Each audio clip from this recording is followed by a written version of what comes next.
Try to call our meeting order in about 5 minutes. I'm gonna give those that want to, that's filling out speaker cards to finish, y'all speaker cards. And then when you fill it out, bring it up to the front for Miss Susan to have it. That way we can recognize, who wants to speak and who doesn't. So we'll start in about 5 minutes.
Next, we have roll call and Miss Susan will make that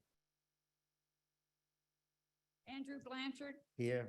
Brandon DeQuier. Here. Andy Brister is absent. Joe McPherson. Jane Reynolds is absent. Kevin Segrera. Here. Allison Sari is absent. Mr. Chairman, we have 4 commissioners in attendance, so we have a quorum. Secretary Shadowin is also present. All righty, thank y'all. Next, we have commission special announcement and personal privileges. And we like to recognize that we have our new secretary here today, Mr. Robert Shanahan. And Mr. Robert, you want to come up to the podium and introduce to the.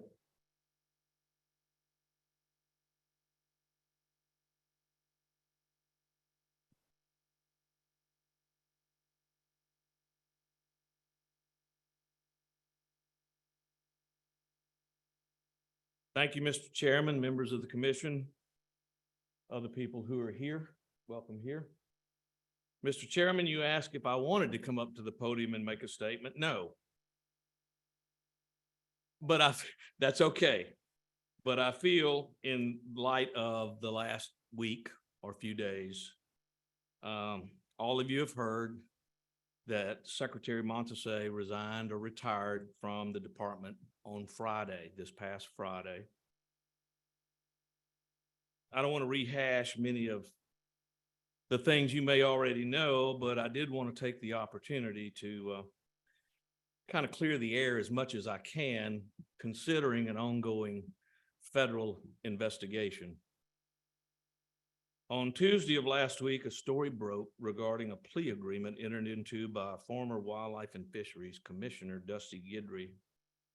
The charges contained in that bill of information, to which former Commissioner Guidry pled guilty, alleged that during his tenure on the commission, he solicited and accepted bribes from a Louisiana Department of Wildlife vendor, not the department, but a vendor. The charges also allege that former Commissioner Guidry conspired with an unnamed public official at Wildlife and Fisheries to unlawfully steer LDWF contracts to that vendor in exchange for payment and other benefits.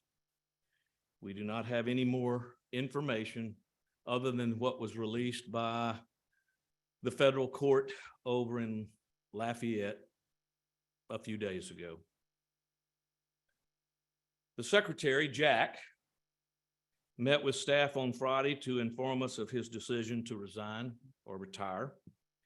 He confided that he did not want to distract or detract from the mission of the agency and felt the only way to achieve that under the circumstances was to step down as secretary. He also told us unequivocally that he had not accepted any bribes nor conspired to receive anything for the contract in question. This is a real bittersweet moment for me personally and for our department. And I know a lot of people have sent me well wishes and congratulations, but quite frankly, members, I just not felt like celebrating too much yet. So on Friday, I accepted the governor's appointment to serve as secretary for Wildlife and Fisheries for the remainder of this administration. It is certainly not a position that I sought. When I came here, I did not aspire to be in this situation, nor do I celebrate the circumstances of the opportunity. Nevertheless, I am humbled and honored for the privilege to serve the citizens of Louisiana and to guide as best I can some of the most dedicated and passionate employees I've ever known and I've ever worked with. I thank Jack Montese for his service, his leadership, and the many great achievements he accomplished during his tenure as secretary. It is with a sense of duty and a sense of humility that I take on this role. I look forward to working with each of you and to serving as the secretary for this commission and the department. I wish I could tell you more, but that's all we know right now. I'm sure there will be other things that are being reported at several times or at different times. But I thank you for allowing me the opportunity to work with you. And I appreciate any patience and forbearance that you might give me as we wade into these waters that none of us were expecting. So thank you. Hold on right there, Rob. You gotta go ahead there, Mr. Joe. Rob, one of the things you failed to mention is you've served right with the secretary as assistant secretary for a good while now. You're very familiar with what's currently going on within the department and all. And so I just want to extend my congratulations. I have already personally. And I know that in my working with you, you've always been available. You returned your phone calls. You've been accommodating. You try to do anything. So I think you're gonna make an excellent secretary. And I know the department welcomes the governor's decision to have someone that's from the inside of the department that understands the workings of the department.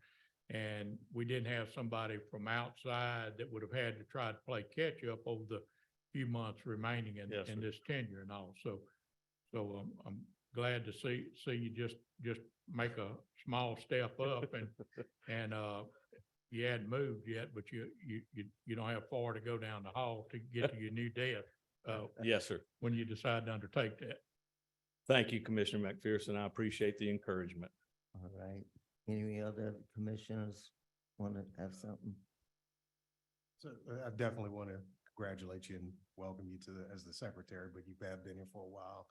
I think most folks know that I have the unfortunate task of replacing that former commissioner. Yes, sir. And so I'm hoping that as I stand here with you and take on the business of the commission, that we can put that in the past and make sure that what our actions going forward are appropriate and best for the department. We're on the same page of the hymn book because we have encouraged all working with the Department of Wildlife and Fisheries to look forward, to keep providing the good and excellent service that we are known for. And we're going to do that. We're going to do that. I will tell you, in response to Commissioner McPherson, I came here on October 8th of 2018. Apparently, people didn't know I was coming. And so I'm walking down the hall on the 4th floor, and Cole met me and said, "Can I help you?" I said, "Well, I certainly hope so. Who are you here to see?" I said, "Well, this is my first day on the job." And he said, "Who are you?" And I said, "Well, the title is Deputy Secretary, but my name is Rob Shadowin. He said, oh, okay. So they didn't have a place to put me. And so I went into an office that was used as a storage closet. So I called my wife and I said, Carol, if you've ever had any doubt about the wisdom of moving from Ruston, Louisiana to Baton Rouge, I want you to come down here and see my office because we have reached the top. But it's been a great ride ever since because I work with so many good and dedicated people. So thank y'all very much for your trust and confidence. All right. Kevin, you wanted to say something? Yeah, I just wanted to say, I think what Rob's saying is right. We look forward and we move forward and we, continue trying to do the business of, the state and the department. So good luck. Thank you. And, we're behind you. Thank you very much. I appreciate it. One more thing from me there. You know, I've only known you for about a year and a few months there, Rob, and, you know, I would have never thought that, and you probably didn't think you'd be in this position today. Right. You know, right there. And so I commend you for at least stepping forward and leading this department like it needs to be. And we can't look behind us. We have to look forward. Yes, You sir. know, things happen for a reason and we not to answer and question the reason for it. But, you know, I can assure you, you know, as this, all of our commissioners are here to help if we can, any kind of way. And we look forward to your leadership, you know, in guiding this department to where it needs to go at. So congratulations again to Thank you, Mr. Chairman. I appreciate all of y'all and the three commissioners that were not able to make it today. I look forward to working with y'all. Okay, great. Thank you so much. Thanks. All right, moving on, we're going get the presentation of the Louisiana shrimp seasoning opening. And we got Mr. Peyton Cagle that's gonna give us all the things we need to hear today about it. All right, Kate Peyton, it's yours. Good morning. Thank you, Mr. Chairman, Commission members. Today I'll be giving a spring shrimp presentation for Zone 2. We'll begin that by talking about some hydrology. Here you have two figures. The top one is the 2022 Southeast Louisiana area rainfall compared to a long-term average. The bottom is the 2023 data. Thought it'd be interesting for you to see the comparison between the 2 years. Both for the first 4 months, we were below that long-term average, but you do see we're well below that long-term average in monthly rainfall for the first 4 months. Well, 3.5 months. So that's only half of April data that's included in that. As we move to look at Mississippi River discharge, that orange color, that's your 2022 data, 2023 is blue. That red line is your long-term average. Again, you can see for the first quarter, 2023 data, we were below that long-term average. For January, we were even below the 2022 data. Now that first half of the April, you do see we were starting to creep up and we just slightly surpassed that long-term average. South Barataria Bay monthly water temperature. These are deviations from 68 degrees. That's that point to where we start seeing that increased growth of shrimp. Again, January, February, well warmer than the long-term average. By March, we actually surpassed that 68-degree threshold with an average water temperature of 70 degrees. That's continued through the first half of April with water temperatures averaging 74 degrees. South Barataria Bay monthly salinity. Typically, we show you North Barataria Bay. It's a kind of a better overall since it's more central within Barataria Bay. But that gauge has been out since Ida. So we want to present some salinity data just to show you that salinities overall have been up. We have had higher salinities in Barataria. And I'm not presenting on Terrebonne hydrology data here, but we have seen the same trends there with the warmer temperatures, the higher salinities. Now we jump into some Zone 2 work week 15 brown shrimp data. So here we have CSA3, which is Barataria, work week 15 brown shrimp, CPUE, which is catch per unit effort from our 6-foot trawl. And what you can see here in the 2023 is, in the red bar, we have catch per effort of 107. That's compared to that 10-year period average in that orange line of 75. So you can see that CPUE in work week 15 has already exceeded that average. And there are some other years where you see that data that is increased above that average, but I really want to point out 2018 here, and I'm going to be mentioning 2018 a lot. Reason for that is, out of the prior 10-year period, 2018 was the only time we opened the season in April. So I'm going to draw a lot of references to that as a comparison. So as we look at that brown shrimp average size from those 6-foot trawls, 2023 data, you can see average size 65 millimeters. That 10-year average, 52 millimeters. So we're already 13 millimeters above. 2018 at that same time point was 64. So current 6-foot data is 1 millimeter above. Now we're going to look at our CPUE and our 16 foots.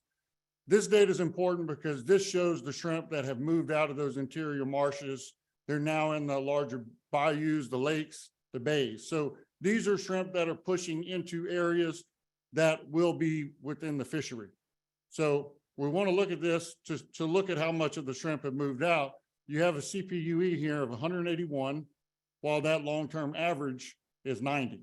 So we're almost twice. Now CPUE in 2018 was higher, but current data is the second highest that it's been within this time period. So we look at the average size of brown shrimp in those 16-foot trawls. Current data, 72 millimeters, long-term average, 56 millimeters. So again, we're well above the average. 2018 at this same time frame was 69. So we're actually 3 millimeters above for 2023 compared to 18. Looking at the crossover data, and we reference the crossover as to when 50% of that available brown shrimp resource would be at 100 count or larger in size. You can see the crossover here for CSA3 Barataria crosses 50% on the 20th. So the earliest the season could open by law would be the 22nd. That puts us at 55% crossover. And if we roll to a Monday, just because we don't like Saturday, that would put it at 60% crossed over. Now to look at the data and size frequency. So basically of the total shrimp landed, this is the percent by count size. And work week 15, that's the data that we actually took. You can see here that shrimp are running high categories of that 9110 size already. And then we kind of plateau between that 8 to 10% from 130 count all the way to 400. So what we do is use size projection to project that growth of shrimp forward. And as we project data from work week 15, which was collected on April 10th, so we projected 1 week, so April 17th, you can see here now that projection, those shrimp have now moved over into those 70, 80 range, 80, 90, 90, 100, and you still have a nice trend of those 130 over to 250s. As we project 1 more week to April 24th, you really see now that the higher percentages of the shrimp are in those 50, 60, 60, 70, 70, 80. So lots of marketable size shrimp available. Now we'll go to CSA 5. This is the Terrebonne Basin. This is also brown shrimp CPUE from our 6-foot trawls. You can see 2023 data, CPUE 185 compared to the long-term average here of 92. So again, we're almost double that, and it's the second highest within this time frame other than 2018. When we look at average size from those 6-foot trawls, average size from current data, 71 millimeters. The average over that 10 years, 51 millimeters. So that's actually a 20 millimeter difference. You can see 14 and 21 were really low. So if you were to take those out, it would bring your average up to about 53 millimeters, but our data is still at 71. And 2018 at this time was at 68 millimeters.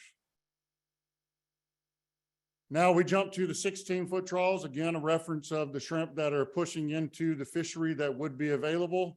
You can see currently CPUE 181, that's compared to a 10, well, not a 10-year average, but from that average of the time, previous years there, because some years we missed samples or work week 15 was really 16, so there's some gaps in there. But from those, the average of those previous years, it was 95. So we're at 181 compared to 95. And then the average size of those brown shrimp in the 16 currently was 74 millimeters. You can see the average size is 48. Again, you have some of those low years in there that are really dropping it down. So, you know, it would go up if I pulled that data, but looking at it as is, the current long-term average is 48 and our average size is 74 now. 2018 at the same time frame was 67 millimeters. So crossing over again, the 50% at 100 count or better, for Terrebonne by itself, it crossed over on the 15th. So if we went with the earliest date by law, it could open the 22nd. You're looking at 65% crossed over. And if you wanted to push it till Monday, that would put it at 69% crossed over. So again, the size frequency of the current data at the top left, work week 15, you can see that even in work week 15, we already had good percentages in that 70, 80, 80, 90, 90, 100. We project that growth forward 1 week to work week 16. You get even more shrimp pushed into those larger 40, 50, 50, 60 sizes. And then as we project out to April 24th, again, the highest percent of shrimp there is your 40, 50, and you're pretty flat line there with the, 60, 70, 70, 80s all being within that, 2% of each other. So the biological recommendation based on the current data would be to open zone 2 the earliest possible, which would be April 22nd, this coming Saturday for 6 p.m. And with that, I can take any questions.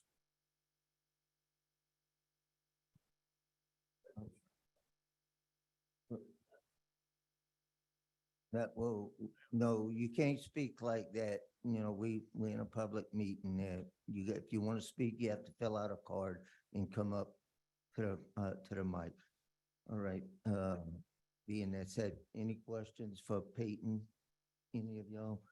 Peyton, it looked like on me, the homework is done, right there.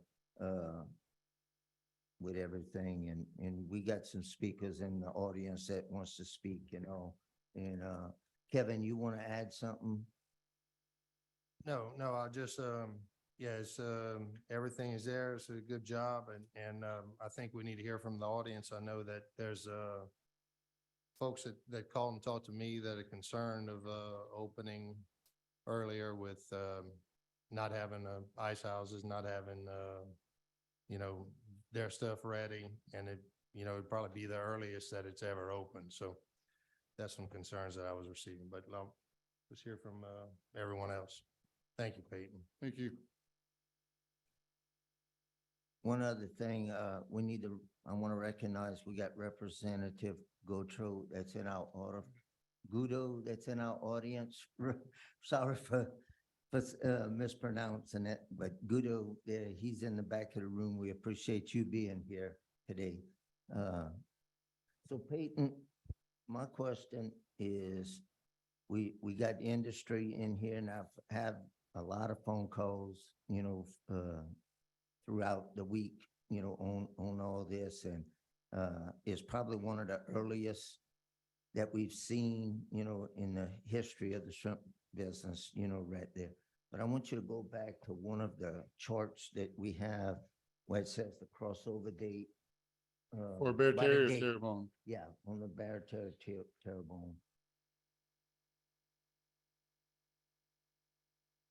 Okay. Being said right there, some of the boats have contacted myself and industry, saying that they're not quite ready yet, and because it's such an early season to open. And the processing plants that we have also are saying they're not quite ready yet. With that being said, I've listened to industry, throughout, everything this past week. And from industry, they telling me to look at possibly a Monday opening on May the 1st. So if we look at May the 1st on your map, right there, well, not your map, but your crossover, we'd have 80% or 75% of the crop ready for harvest at that time. And with that, that would give the boats another 7 days, 7 to 10 days to prepare themselves to go out to catch, the 80%, based on the data that we have today, right there. So, with that being said, I think the May the 1st, would be the right opening date. Not saying that the department has done a great job on its biology, but we have to also look at the economics that we have, throughout the state in order to, if the fishermen catch this shrimp that's available and we don't have no plants ready to produce it, it's going to do no good for no one, right there. With that. So with that being said, I'd entertain a motion. Go ahead, Pete. I just wanted to reference that, this is looking at a picture of data that we go sample and collect. So we're projecting that forward. The goal is 50%. Anytime you go and stretch too far past that date, the data will change. You're going to have loss of shrimp, that are going to leave, especially with the moon. The moon starts tomorrow, large tidal range. We have a cold front over the weekend. So a percentage of shrimp will leave. New recruits will come in. So the picture of overall, the further we go, it will change and it will likely not be 80% that are 100 count or better by going to May 1st. That would require us to continue collecting data to project forward from there. Right. Okay. You'd have new recruitment into it, so it would change. Your size will not just Right. continue to grow. Right. We're trying to capture this, this Mhm. cohort, this 50, 60% that are over 100 count, ready to roll. Right. And in one of your charts where it's showing on week 17, right there, on week 17, which is there, you still have that new recruitment. You got about 40% of it that's still under 100 count right there. So that recruitment would actually grow in size, hopefully, within the next 6 days, well, it's actually 10 days, I think, would grow, but you'd still continue to have new recruitment coming in, Well, right? additional recruitment, what you would see on a size frequency would be, you would have your curve and then you would have a secondary peak. So it'd be bimodal distribution that you would have. And really what you see when we sample Barataria and Terrebonne historically, you have a mountain with a plateau, basically. It goes up, it goes over and goes down. You don't see that secondary peak like we often see in like zone 1 because Biloxi Marsh is holding back shrimp, areas like that. So, we would continue to see recruits picked up, but I don't think you're going to start seeing that spike back in that 600, 800, 2,000 count like you see at work week 15 right now. Okay. And another question I have real quick that Kevin and I will address. We only talking about zone 2 right now as an opening. We not even talking about zone 1 or zone 3 right now. No. And you haven't given us any information on zone 1 or zone 3. No, sir. So, okay. Okay, Kevin, you got to. Mr. Joe, you have something? Peyton, we're talking about the quantity and quality. What does that do when you push it out like that? Does it help to hold the price up as opposed to depressing the price? A larger shrimp always carries a better price. As was mentioned a minute ago, prices are very deflated right now. You would have to get to a fairly large size shrimp before you started seeing a significant difference in price at this time. But, we stay out of the economics of it and just try to focus on the biological data. But yes, if you had bigger shrimp and they were bigger, like you see in work week 17, harvesting 40, 50, 50, 60, the boat would make a better price. Thank you. Yeah, I'd like to make a motion that we, open on, May the 1st in, Zone 2. Right? What time? It's, Uh, what time? it's- Six AM? 6 a.m. Okay. That's good. 6 a.m. All right, we got a motion on the floor to open May the 1st at 6 AM. And before we get the second, I guess we need to take public comment. No? No. No, if you got a motion, you need to get a second before you engage in any further discussion, Okay, including public all comment. right. I'll second Mr. All right, we got a Sever's second by Brandon. Then we go to public comment, Correct, discussion amongst the commission and then, public and comment. then we can vote on Yes. it. All righty. All right, we got one public, well, we actually have two people that want to speak. John Brown. You can come up to the podium, state your name and address. My name is John Brown. I'm from 4937 Arthur Lane, Baratow, Louisiana. Been trawling 40 years this year. I'm gonna tell you how trawling works. Every time you get a moon, your bigger shrimp leave. After the moon, you're left with the smaller shrimp. If this season don't open, all these nicer shrimp gonna leave. Next moon, the shrimp won't be this big because they're all gone. And it don't matter when the season opens. The season gonna open today, next week, next month.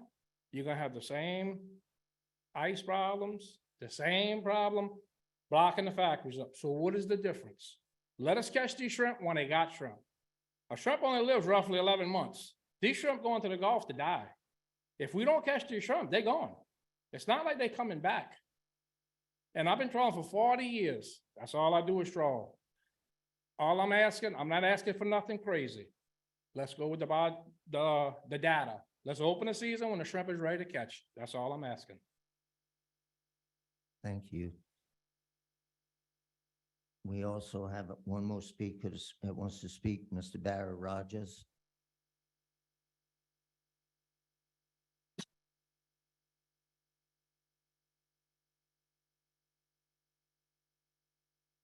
Thank you for allowing me to speak, Mr. Secretary, Commission members. I am opposed to an opening on the 23rd, 24th. We need these shrimp as big as possible. Economics is everything to us. Data, I know Peyton does a great job, but economics is everything to us. 80 to hundreds at 40, 50 cents, this industry is not going to survive. The price of fuel, price of ice, price of boats, price of everything, we're not going to survive this at all. No way we can work at 40, 50 cents. This season needs to be held back as long as possible. We really need you guys, really. If we ever needed a time in the state of Louisiana in the shrimp industry, it is today. We are in a crisis. None of these factories are ready.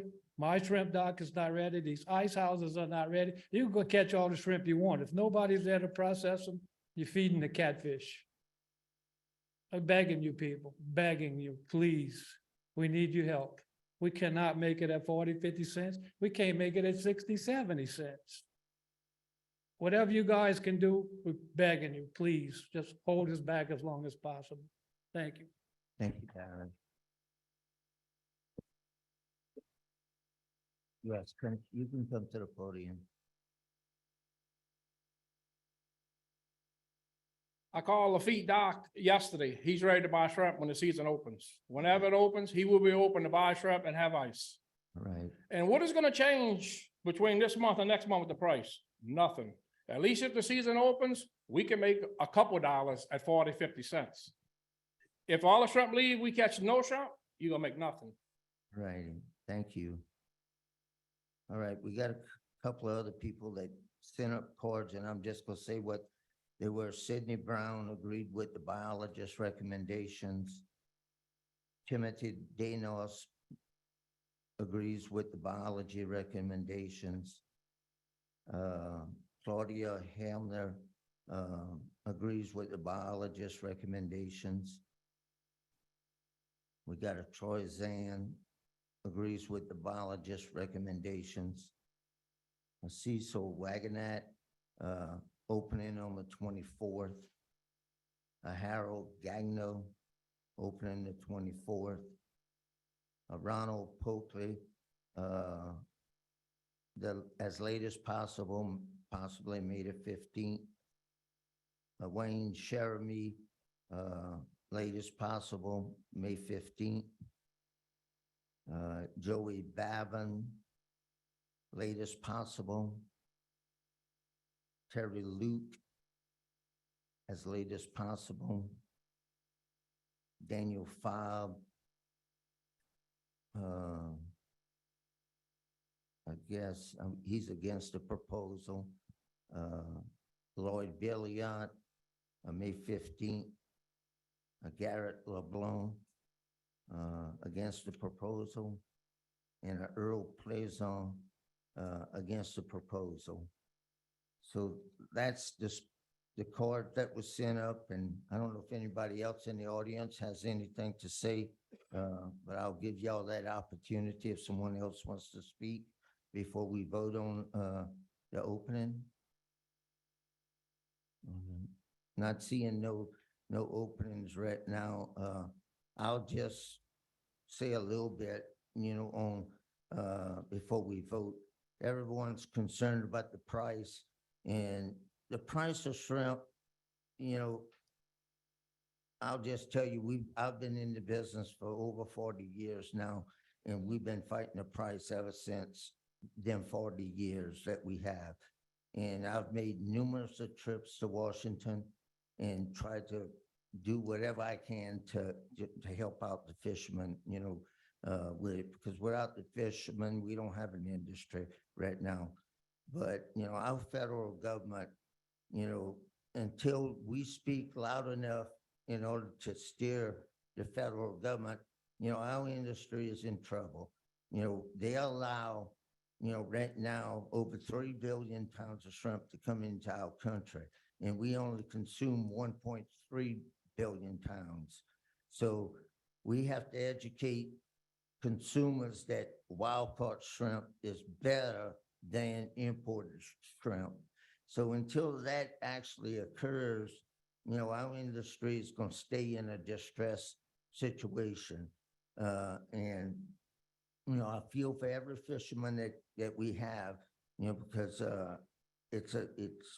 we are dying industry right now. And all of us, even the commissioners up here, we all trying to do what's best for the industry.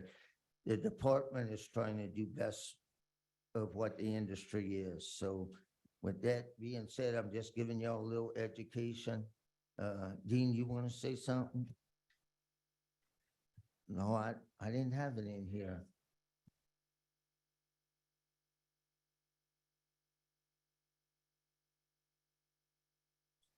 Up here.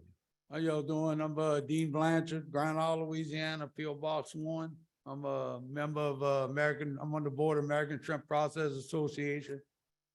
We basically got 12 processors in between Texas, Louisiana, Mississippi, and Alabama. Out of the 12, 7 of them not ready.